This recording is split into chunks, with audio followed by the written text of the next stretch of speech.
नमस्कार, मैं डॉक्टर प्रसून कुमार सिंह, प्रवक्ता डाइट देवरिया। आज हिंदी के सांस्कृतिक राष्ट्रीय काव्यधारा के प्रतिनिधि कवि श्री रामधारी सिंह दिनकर जी की पुण्यतिथि पर उनको नमन करते हुए उन्हीं पर आधारित इस सत्र में आप सभी का हार्दिक स्वागत और अभिनंदन करता हूं। सबसे पहले हम रामधारी सिंह दिनकर जी के संक्षिप्त जीवन वृत्त पर दृष्टिपात करते हैं। हिंदी के राष्ट्रीय सांस्कृतिक काव्यधारा के प्रमुख कवि रामधारी सिंह दिनकर का जन्म 23 सितंबर 1908 ईस्वी को सिमरिया, मुंगेर, बिहार में एक सामान्य किसान रवि सिंह तथा उनकी पत्नी मनरूप देवी के पुत्र के रूप में हुआ था। रामधारी सिंह दिनकर एक ओजस्वी, राष्ट्रभक्ति से ओतप्रोत कवि के रूप में जाने जाते हैं। दिनकर के पिता एक साधारण किसान थे।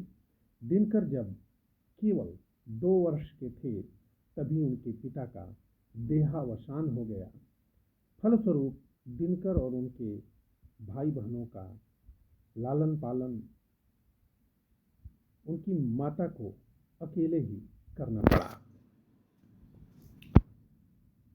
दिनकर जी ने अपनी प्रारंभिक शिक्षा दीक्षा संस्कृत के एक पंडित के पास शुरू की और उसके बाद वे गांव के ही प्राथमिक विद्यालय से प्राथमिक शिक्षा प्राप्त किए।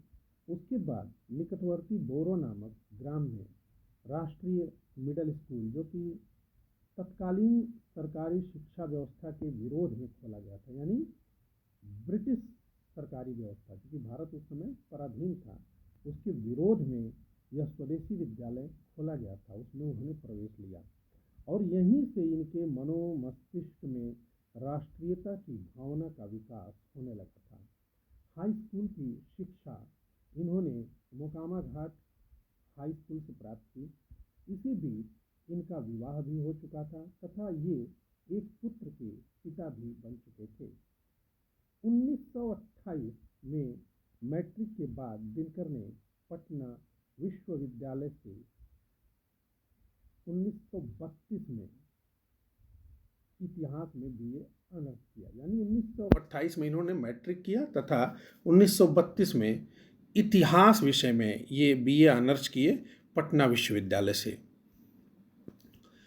इन्होंने अपने जीवन काल में भारत सरकार और बिहार सरकार के अंतर्गत अनेक महत्वपूर्ण पदों को सुशोभित किया, जो कि इस प्रकार हैं।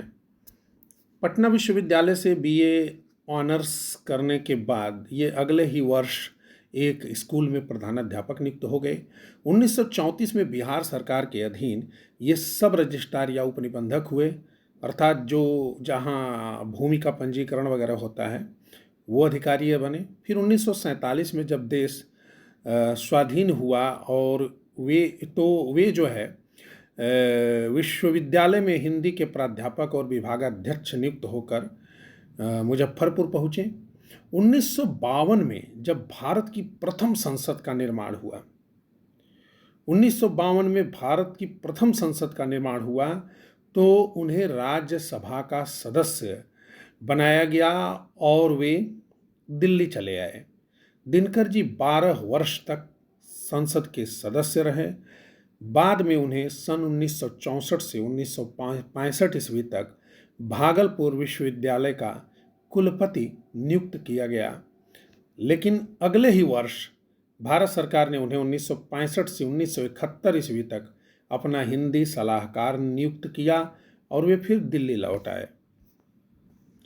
उनकी प्रमुख रचनाएं इस प्रकार हैं: रेणुका 1935 ईस्वी, हुंकार 1938 ईस्वी, रसवंती 1940 ईस्वी, द्वंद्व गीत 1940 ईस्वी, सामधेनी 1946 ईस्वी, धूप और धुआं 1951 ईस्वी, इतिहास के आंसू 1951 ईस्वी, नील कुसुम 1954 ईस्वी, कुरुक्षेत्र 1946 ईस्वी।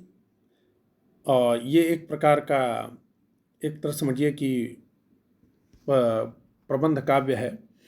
फिर रश्मि रथी 1952 ईस्वी में, ये भी एक प्रकार का प्रबंध काव्य ही है और खंड काव्य है।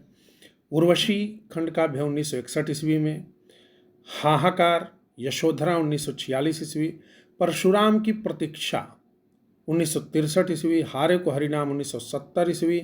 दिल्ली संस्कृति के 4 अध्याय, ये गद्य काव्य है। सीपी और शंख, वट पीपल इत्यादि इनकी प्रमुख रचनाएं हैं। आइए इन रचनाओं में कुछ महत्वपूर्ण तथ्य देखते हैं। उर्वशी में कामाध्यात्म की समस्या है।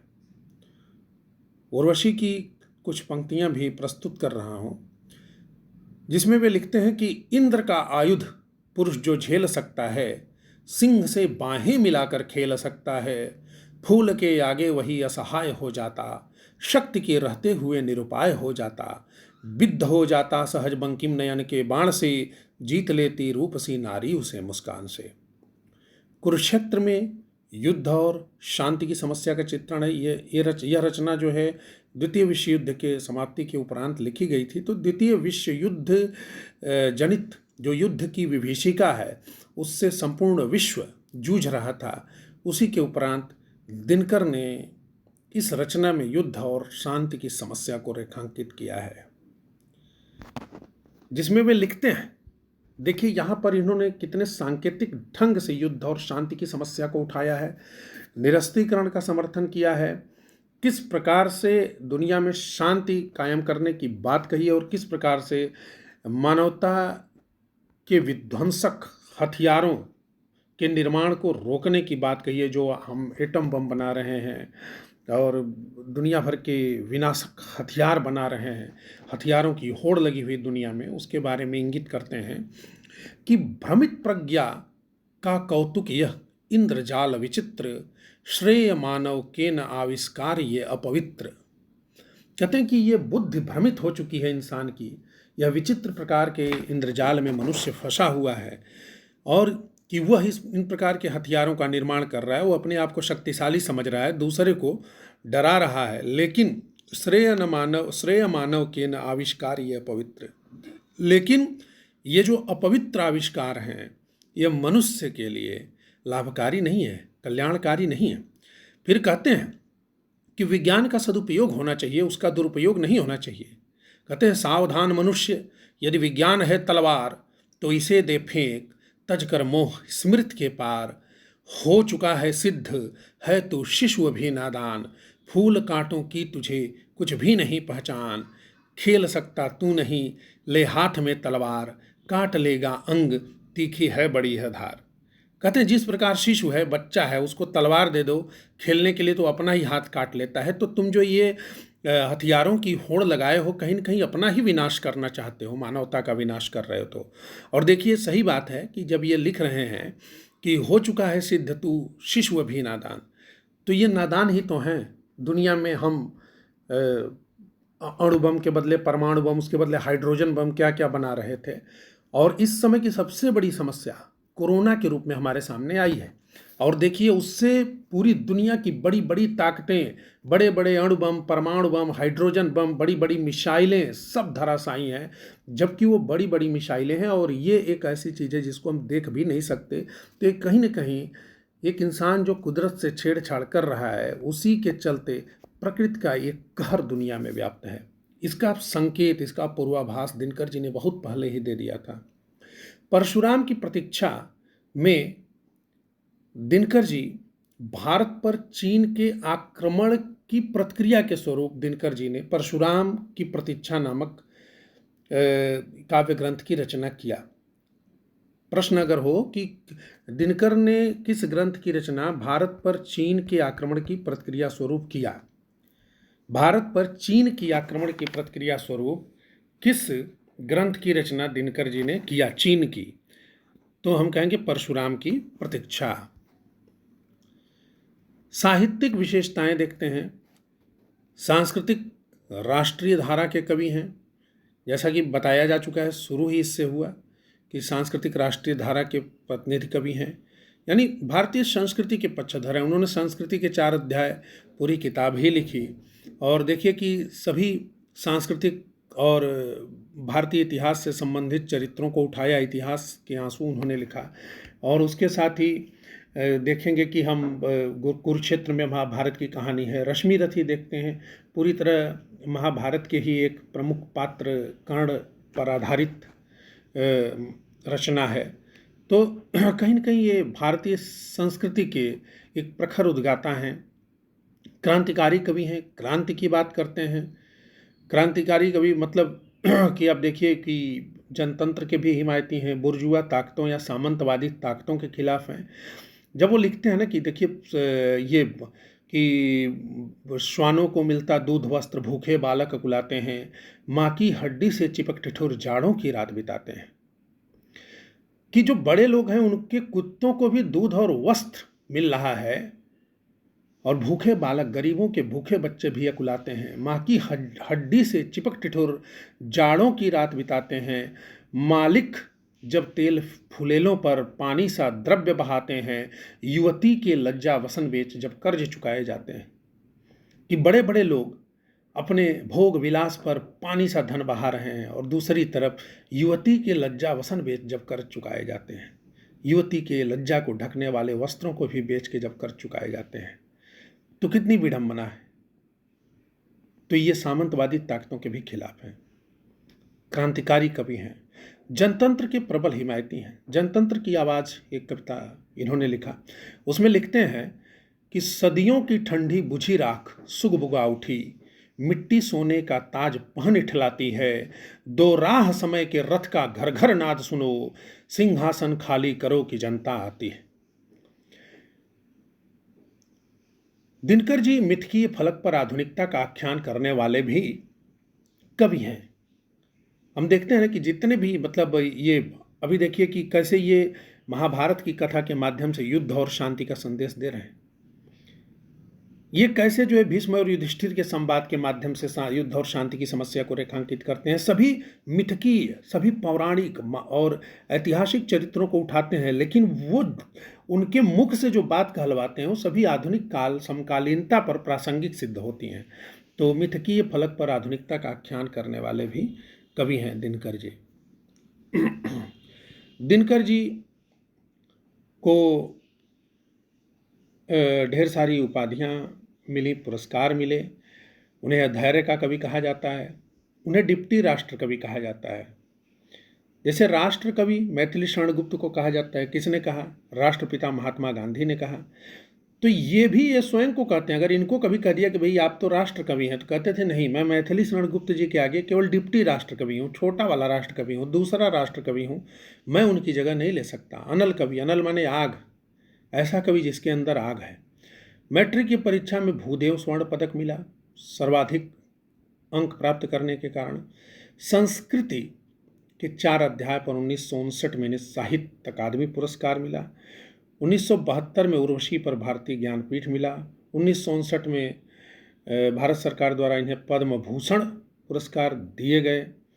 और साथ ही एक बात और रेखांकित करना चाहता हूँ कि इनकी रचनाओं में देखते हैं कि जैसे रश्मि रथी है, वो भी बहुत ही सुंदर रचना है। तो उसमें ही वो लिखते हैं ना कि मानव जब जोर लगाता है पत्थर पानी बन जाता है। तो उसका एक प्रसंग बड़ा चर्चित है। हाल ही में आशुतोष राणा जी एक बॉलीवुड के एक्टर हैं, उन्होंने बड़े ही जोरदार ढंग से, बड़े ही ओजस्वी स्वरों में इसे पढ़ा है। बार बार यूट्यूब पे सुनिएगा, बहुत ही ज़बरदस्त है। जब उसमें कहते हैं ना कि वर्षों तक वन में घूम घूम बाधा विघ्नों को चूम चूम, सहधूप घाम पानी पत्थर पांडव आए कुछ और निखर, सौभाग्य न हर दिन सोता है, देखें आगे क्या होता है। फिर पांडवों का संदेशा लेके भगवान कृष्ण आते हैं हस्तिनापुर, तो वही कहते हैं कि सबको सुमार्ग पर लाने को, मैत्री की राह बताने को, दुर्योधन को समझाने को, भीषण विध्वंस बचाने को भगवान हस्तिनापुर आए, पांडव का संदेशा लाए। लेकिन दुर्योधन उन्हें ही बांधने चला।